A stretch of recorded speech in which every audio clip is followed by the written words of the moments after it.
স্বাগতম জানাইছো প্ৰাইডিছ আসামৰ অন্য এটা ভিডিঅ'লৈ। বিবাহ পাশত আবদ্ধ হ'ল জনপ্ৰিয় কণ্ঠশিল্পী ৰাকেশ ৰিয়ান। প্ৰেয়সী ৰিছাৰ সৈতে ৰাকেশ ৰিয়ানৰ আনুষ্ঠানিক বিবাহ কাৰ্য ইতিমধ্যে সম্পন্ন হৈছে।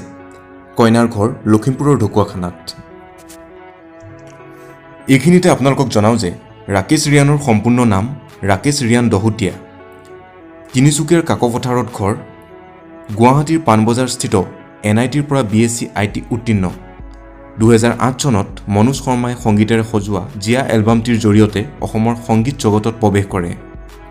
সমান্তৰালভাৱে জনপ্ৰিয় কণ্ঠশিল্পী মানস ৰবীনৰ জোনবাই যাত্ৰা এলবামটিৰ এটি ৰিমেক গীত মাইজানত কণ্ঠ দিয়ে।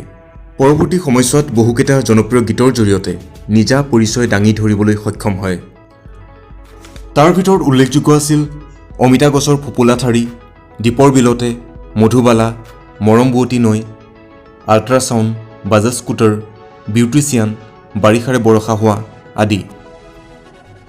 শেহতীয়াকৈ মুক্তিলাভ কৰে আছুতীয়াকৈ থলো শীৰ্ষক গীতটি।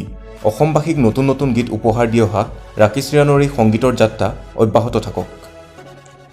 বিবাহ অনুষ্ঠানটোত ৰাকেশ ৰিয়ানৰ সখী ৰূপত দেখা গৈছিল তেওঁৰ অন্তৰংগ বন্ধু তথা জনপ্ৰিয় কণ্ঠশিল্পী ভৃগু কাশ্যপক।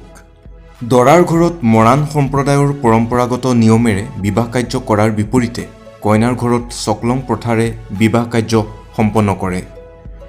দৰা আৰু কইনা দুয়ো কৰ্মসূত্ৰে গুৱাহাটীত থাকে। তেওঁলোকৰ বৈবাহিক জীৱন সুখৰ হওক।